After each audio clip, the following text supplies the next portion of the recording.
Hello everyone, welcome and welcome back to my channel. चलिए शुरू करते हैं आज का पार्ट। लास्ट पार्ट में हमने देखा था कि लंचक एंड विंग का शादी बचपन में ही तय हो गया था। पर जब लंचक विंग से बचपन से मिला था तब उसे रियलाइज़ हुआ था कि विंग बहुत ही बदमाश है।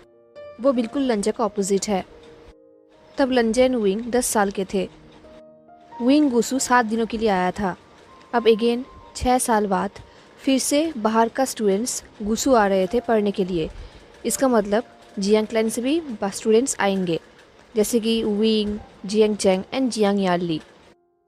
लंजे फिर से विंग को 6 साल बाद देखने वाला था।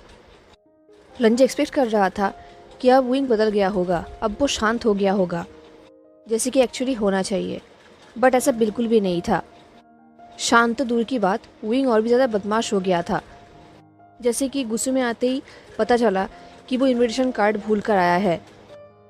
दिन वो गुस्सू के रूल्स को लेकर आर्ग्यू करने लगा। सिर्फ इतना ही नहीं, दिन उसने गुस्सू में अल्कोहल भी लेकर आया, जो कि सख्त मना था। ये सब देख के लंचे को रियलाइज़ हुआ कि वी वुशियान बहुत ही ज़्यादा केयरलेस एंड बदमाश है। उसका कुछ नहीं हो सकता। बट जब भी वी वुशियान हंसता था एंड एक ब्राइट स्माइल करता था, लंचे के अंदर कुछ होता था जो लंचे को समझ में नहीं आता था। ऐसे ही 3 दिन बीत गए। लंजे ने अपने आप को समझाया कि वी वुशियान एक बदमाश है एंड लंजे को उसे इग्नोर करना होगा। लंजे को समझ में नहीं आ रहा था इस दुनिया में सिर्फ उसके साथ ही वी वुशियान का रिलेशन क्यों हुआ, उसको वी वुशियान का ही मंगेतर क्यों होना हुआ। वो एक्चुअली अंकल एंड एल्डर से पूछना चाहता था कि उन लोगों ने वी वुशियान के साथ ही उसका शादी क्यों तय किया, क्या और कोई नहीं था। वो लोग वी वुशियान के बदले जिन जिशुआन से तय करते या फिर जियांग याली से तय करते, कोई और हो सकता था, बट वी वुशियान ही क्यों। लंजे एंड वी वुशियान आग एंड पानी की तरह है, जिनका एक होना लगभग इम्पॉसिबल है। बट ऑफ कोर्स लंजे ऐसा सवाल नहीं पूछ सकता। एंड वैसे भी लंजे को आंसर पता है। लंजे फ्यूचर सेक लीडर नहीं है, तो उसका शादी जियांग याली से नहीं हो सकता एंड जिन जिशुआन से भी नहीं हो सकता, क्योंकि जिन जिशुआन फ्यूचर सेक लीडर है। तो जिन जिशुआन and Jiang Yali perfect couple है। एंड जियांग चैंग से भी नहीं हो सकता, वही फ्यूचर सेक लीडर है। तो अब बचा कौन? वी वुशियान। बट लंजे को ये सोच के बुरा लग रहा था कि वो ऐसे इंसान से शादी करेगा जिसको रूल्स बिल्कुल भी नहीं आता, जिसे एक रूल तक याद नहीं रहता, जो इंसान उसके रूल्स, उसके सेक्ट को बिल्कुल भी रिस्पेक्ट नहीं करता और ना ही लंचे के अंकल को ऑनर करता है, ये जानते हुए भी कि इन फ्यूचर वो इसी सेक्ट में आएगा। ये सब सोचते हुए वो वी वुशियान को देख रहा था, जो ज़ोर से चिल्लाते हुए एंड हंसते हुए जियांग चैंग से बातें कर रहा था। ये देख के लंजे सोच रहा था कि इन 6 सालों में वी वुशियान बिल्कुल भी मैच्योर नहीं हुआ। सिर्फ एल्डर्स को ही नहीं, वी वुशियान लंजे को भी वैसे रिस्पेक्ट नहीं करता था। उसे रिस्पेक्टफुल्ली या फिर कर्टियस नाम से नहीं बुलाता था, बल्कि उसे खुद का नेम एंड बहुत ही इंटीमेट तरीके से बुलाता था, जैसे कि लंजान। वो भी धीरे से, सॉफ्टली नहीं, चिल्ला कर। एंड वो बेशर्मों की तरह हंसता था। दिन जब भी अंकल उस पर गुस्सा होते थे, कुछ बोलते थे, तो वो भी चुप नहीं बैठता था, वो भी कुछ ना कुछ बोलता था। एंड वो खुद की तरफ से भी सवाल पूछता था, जो कि बहुत ही अजीब सवाल होते थे। ऐसे बहुत बार हुआ है कि बाहर के स्टूडेंट्स गुस्सो आए थे पढ़ाई करने के लिए, बट ये पहली बार था कि बाहर के स्टूडेंट को पनिशमेंट मिल रहा था। एंड ये चीज़ वी वुशियान ने शुरू की थी। वी वुशियान ही ऐसा पहला स्टूडेंट था जो बाहर से आया था एंड जिसे पनिशमेंट मिल रहा था। अंकल ने कहा, वांग जी, उसे लाइब्रेरी लेकर जाओ। बस अंकल ने इतना ही कहा, बट लंजा को लगा जैसे कि अंकल कहना चाहते हो कि वो तुम्हारा मंगेतर है, तो तुम्हें उसका मेस क्लीन करना होगा। लंजा ने कुछ कहा नहीं, उसने नोट किया एंड वो वी वुशियान को लाइब्रेरी पे लेकर गया। लाइब्रेरी पे विंग को उनके रूल्स को कॉपी करने थे। तो लंजा अपने सीट पे बैठा हुआ था एंड वी वुशियान अपने सीट पे। बट वी वुशियान चुप करके तो नहीं बैठ सकता, वो कुछ ना कुछ किया जा रहा था। वो इतना बोर हो चुका था कि उसका फुल अपर बॉडी डेस्क के ऊपर चला गया था, वो जैसे लेट ही गया था। ये देख के लंचा ने कहा, तुम्हें प्रॉपर सीट मेंटेन करना चाहिए। विंग ने कहा, लंजा, मैंने ऑलरेडी 100 कॉपीज़ कर लिया है। लंजा ने कुछ भी नहीं कहा, वो चुपचाप बुक पढ़ने लगा। वी वुशियान ने कहा, अपने फ्यूचर हस्बैंड के साथ कैसे क्रूअल बिहेव कर रहे हो लंजा। लंजा को पता है कि विंग पाउट कर रहा है, पर लंजा ने फिर भी विंग की तरफ नहीं देखा। विंग ने कहा, तुम्हें मेरे साथ नाइस बिहेव करना चाहिए लंजा।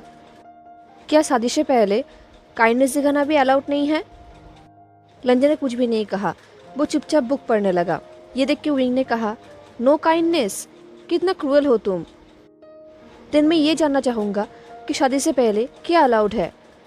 क्या हम हाथ पकड़ सकते हैं? मुझे तो लगता है कि ये भी अलाउड नहीं है। क्या हम किस कर सकते हैं? विंग शेमलेसली यही सब बोल रहा था। लंजा को पता है कि विंग उसे डिस्ट्रैक्ट करने की कोशिश कर रहा है एंड लंजा अपने आप को डिस्ट्रैक्ट होने भी दे रहा था। लंजा को लग रहा था कि ये फर्स्ट टाइम था जब विंग जेन्युइन क्वेश्चन पूछ रहा था उनके शादी के प्रिंसिपल्स के बारे में एंड उसे करेक्ट करना लंजा का रिस्पॉन्सिबिलिटी है। तो लंजा ने आंसर में कहा, नहीं। विभीषण ने कहा, नो किसिंग। क्यों ना हम कहीं और किस करें, आई मीन लिप किस नहीं बट कहीं और। ये सुनकर लंजा ने विंग की तरफ लेयर किया एंड विंग जोर जोर से हंसने लगा। उसकी हंसी की गूंज पूरे लाइब्रेरी में फैल गया। ऐसा लग रहा था जैसे कि डार्क प्लेस में किसी ने लैंटर्न जला दिया गया हो। विंग ने हंसते हुए कहा, मेरा मतलब हाथों में लंजा, तुम्हारा डर्टी माइंड क्या सोच रहा है? ये बोलकर वो हंसने लगा। लंजा कंटिन्यू विंग की तरफ लेयर किया जा रहा था। धीरे धीरे लंजा का आइस विंग के लिप्स के ऊपर गया, जो कि हंस रहा था। उसने कुछ टाइम तक विंग को देखा, फिर उसने अपने फेस को टर्न कर लिया। वो फिर से बुक पढ़ने लगा। अब बिल्कुल साइलेंस था एंड लंजा को इस साइलेंस पर ट्रस्ट नहीं हो रहा था। उसे लग रहा था कुछ तो गड़बड़ है।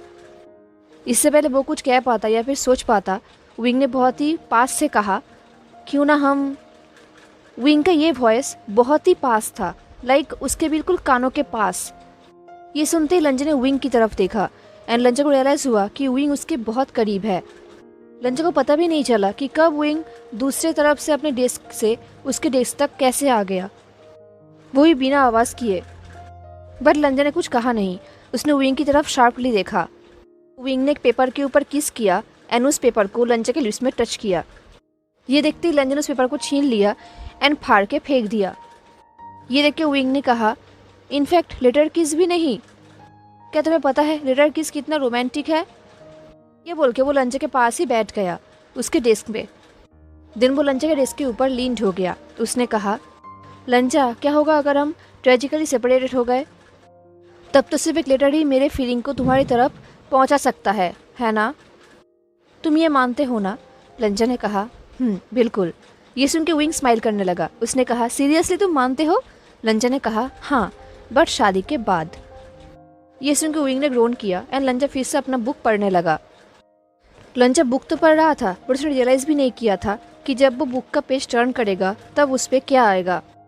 एंड जैसे उसने ऐसा किया तब एक पिक्चर आया। उस पिक्चर में 2 एडल्ट मेन थे एंड वो एक एडल्ट पिक्चर था जहाँ पर वो दोनों मेन लव मेकिंग कर रहे थे। लंजा जो बुक पढ़ रहा था वो मैरिज बुक था। इससे पहले लंजा कुछ कर पाता, आई मीन बुक को बंद कर पाता या फिर कुछ कर पाता, विंग ने कहा, क्या पढ़ रहे हो? ये बोलकर विंग ने बुक की तरफ देखा एंड जैसे उसने बुक की तरफ देखा वो शॉक्ड हो गया। वो हंसने लगा। उसने हंसते हुए कहा, एडल्ट बुक? तुम एडल्ट बुक पढ़ रहे हो? ये बोल के विंग जोर जोर से हंसने लगा। अब लंजा एम्बेरेस फील कर रहा था। उसे समझ में नहीं आ रहा था कि वो क्या कहेगा, क्या रिएक्ट करेगा, क्योंकि उसे पता नहीं था कि इस बुक में एडल्ट पिक्चर होगा। अगर उसे पता होता तो शायद वो ये बुक नहीं पढ़ता, एटलीस्ट इस टाइम में तो नहीं पढ़ता। इससे पहले उसने बहुत सारे मैरिज बुक्स पढ़ा है बट उनमें से किसी बुक पर भी कोई भी पिक्चर्स नहीं है। ये फर्स्ट बुक था। एंड विंग कंटिन्यू हंसा जा रहा था तो लंजा ने विंग की तरफ देखा। एक तो वो ऐसा बुक पढ़ रहा था एंड दूसरा विंग ऐसे हंस रहा है, वो भी लंजा के इतने करीब। लंजा को अंदर ही अंदर एक अजीब सा फील हो रहा था। वो सडनली विंग को अपने बहुत ही क्लोज इमेजिन कर रहा था। वो अपने हाथों को विंग के वेस्ट में इमेजिन कर रहा था। वो विंग के कॉलर बोन को टच करने का इमेजिन कर रहा था। इससे पहले लंजा अपना कंट्रोल खो देता, उसने अपने आंखें बंद किया एंड एक डीप ब्रीथ लिया एंड अपने डिजायर्स को कंट्रोल किया। विभूषण आए भी हंस रहा था तो लंजा ने विंग को एक ऑफेंसिव लुक दिया एंड देन वो खड़ा हुआ एंड वो वहाँ से निकल गया। वो अंकल से बाद में माफ़ी मांग लेगा एंड वो बाद में विभूषण को उसका पनिशमेंट कंप्लीट भी कराएगा, बट अभी उसे बाहर जाना होगा। वो यहाँ पर एक पल भी नहीं रुक सकता, क्योंकि अगर वो एक पल भी यहाँ पर रुका तो उसे भी पता नहीं कि वो क्या करेगा विंग के साथ। लाइब्रेरी से निकल के लंजा सीधा कोल्ड स्प्रिंग में चला गया अपने आप को शांत करने के लिए। कोल्ड स्प्रिंग में नहाते हुए भी वो सिर्फ विंग के बारे में ही सोच रहा था। उनका दिन ऐसे ही जा रहा था। दिन एक बार लंजा विंग के साथ ड्रंक हो गया था सोबर होने के बाद उसे याद नहीं आ रहा था कि ड्रंक हालत में उसने क्या क्या किया था, पर उसे विंग की कुछ बातें याद है। उसे विंग का कुछ हरकतें याद है, जैसे कि लंचा को याद है कि जब वो ड्रंक था तब विंग उसके रिबन को टच करना चाह रहा था, बट लंचा ने उसके हाथ को स्लैप किया था। देन विंग ने ड्रामेटिकली रूल्स के बारे में लंचा से कंप्लेन किया था एंड उसने कहा था कि कोई भी इस सेक्ट में शादी करना नहीं चाहेगा। ये सुन के लंचा को बहुत बुरा लगा था एंड उसे अभी भी बुरा लग रहा था। एंड देन उन लोगों को पनिशमेंट मिला। विंग ने बहुत कोशिश किया था कि लंचा को पनिशमेंट ना मिले, क्योंकि पूरी गलती विंग का था, बट लंचा ने ऐसे होने नहीं दिया। जितना पनिशमेंट विंग को मिला था उतना ही पनिशमेंट लंचा को भी मिला था।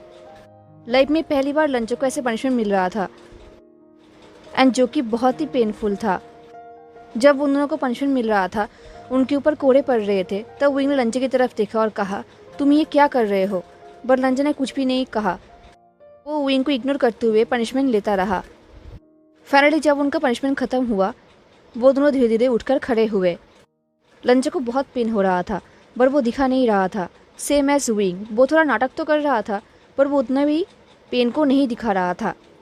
वो तो ऐसे बिहेव कर रहा था जैसे कि वो कोई गेम खेल रहा था एंड वो टायर्ड हो चुका है।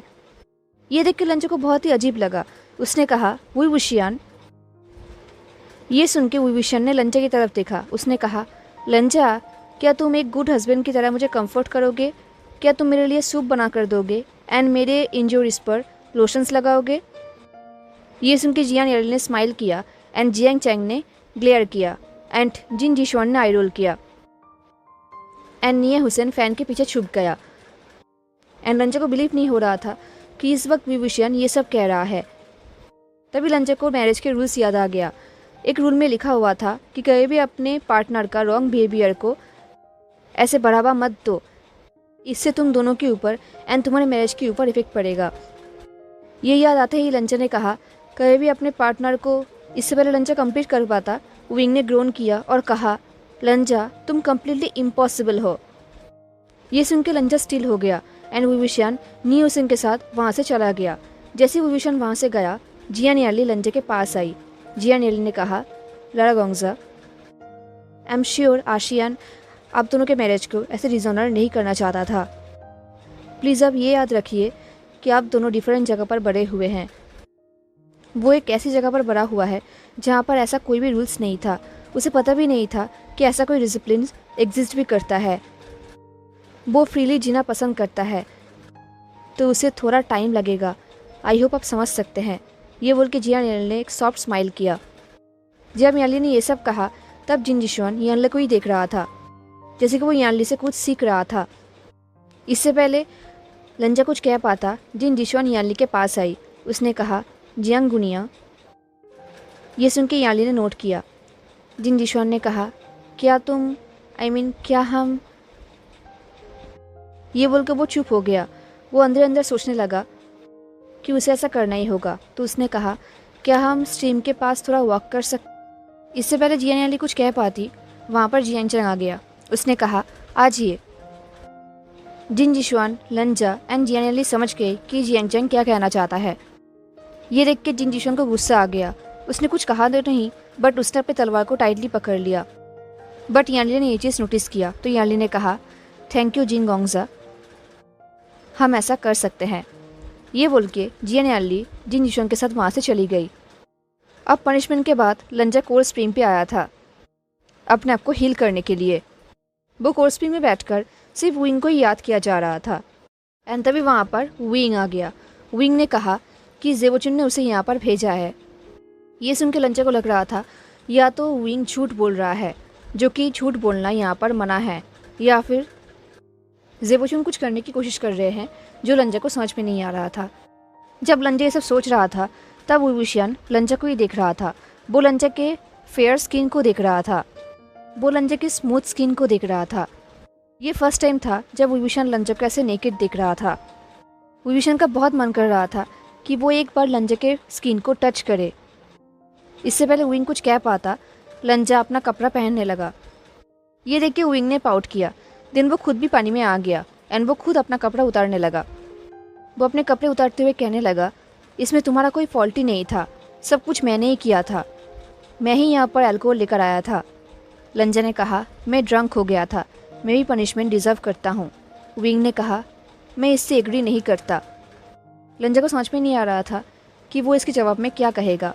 विंग ने कहा, एंड तुम यहाँ का सेकेंड जेट ऑफ लान हो, तुम्हारा रेपुटेशन अनमैच्ड है, एंड मैं नहीं चाहता कि तुम्हारे बारे में लोग बुरा भला सोचे, वो भी मेरे वजह से। मैं नहीं चाहता कि लोग ये समझे कि मैं तुम्हारे लिए बैड इन्फ्लुएंस हूँ। वो ये सब कपड़े खोलते हुए बोल रहा था। ये देख के रंजन ने कहा, कपड़े उतारना बंद करो। ये सुन के विंग ने कहा, तुम भी तो अनड्रेस्ड हो, एंड इसमें इम्प्रॉपर क्या है, हम दोनों मंगेतर्स हैं। लंजा ने कहा, बट हम दोनों मैरिड नहीं हैं। लंजा का मन कर रहा था कि वो विंग से फिर से रूल्स लिख पाए, क्योंकि विंग को रूल्स याद ही नहीं। ये देख के विंग ने कहा, हाँ लंजा, मुझे पता है कि तुम्हारे अंदर बहुत सारे ऑब्जेक्शंस है, एंड मैं तुम्हें टच भी तो नहीं कर रहा, राइट? एंड तुम भी मुझे टच नहीं कर रहे हो, तो इसमें बुराई क्या है? ये सुन के लंजा ने अपने फेस को विंग से टर्न कर लिया। अब लंजा विंग से बैक फेस किया हुआ था, एंड तभी कुछ हुआ। विंग सडनली पानी के अंदर चला गया। इससे पहले लंजा कुछ कर पाता, वो खुद भी पानी के अंदर चला गया। वो दोनों पानी में बहते चले गए, एंड फाइनली एक केव में आकर गिरे। ये केव बहुत ही पेल, चिली एंड ब्यूटीफुल था। लंजा को लग रहा था कि वो ड्रीम देख रहा है। ऐसा केव वो पहली बार देख रहा था लाइफ में, वो भी अपने मंगेतर के साथ। उस केव के अंदर एक बहुत ही ब्यूटीफुल वाइट गुचिन था। उसके कॉर्ड्स ऑटोमेटिक बच रहे थे, एंड वो विंग पर अटैक कर रहे थे, लंजा पर नहीं। ये देख के लंजा को बुरा लग रहा था। ऐसे फर्स्ट 2 बार हुआ, तब लंजा को रियलाइज़ हुआ कि उसे ऐसा नहीं होने देना चाहिए। ये लंजा की रिस्पॉन्सिबिलिटी है कि वो उसके क्लैन में आए हुए सारे गेस्ट को प्रोटेक्ट करे, एंड ये तो उसका मंगेतर है।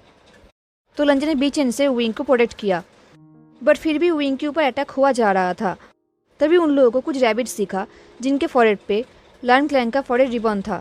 ये देख के विंग ने कहा, ये फॉरहेड रिबन, तुम्हें ये गुचिन अटैक इसलिए नहीं कर रहा क्योंकि तुम्हारे ऊपर ये रिबन है, इसने तुम्हें पहचान लिया है कि तुम इस क्लैन के मेंबर हो, बट मेरे ऊपर ये रिबन नहीं है, इसलिए ये मुझे अटैक कर रहा है।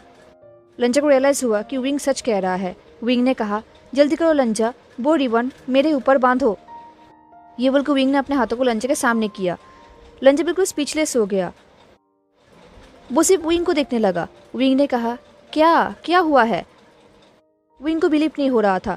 उसके ऊपर अटैक हुआ जा रहा था, एंड यहाँ पर लंजा उसे देख रहा है। विंग ने कहा, लंजा जल्दी करो। लंजा ने कहा, तो इसका मतलब तुम्हें हमारा हर एक प्रिंसिपल्स याद है? लंजा को रियलाइज़ हुआ कि इतने टाइम से विंग प्रिंसिपल्स याद ना होने का नाटक कर रहा था, उसे सब कुछ याद है। ये सुनकर विंग ने एक ऐसा एक्सप्रेशन दिया जैसे कि वो पकड़ा गया हो। एनीवेज, वो गुचिन फिर से विंग पर अटैक करने वाला था, तो लंजा ने अपने रिबन को विंग के हाथ में बांध दिया। एंड देन वही हुआ जो अनटेन में दिखाया गया है। उन लोगों को इन आयरन के बारे में पता चला।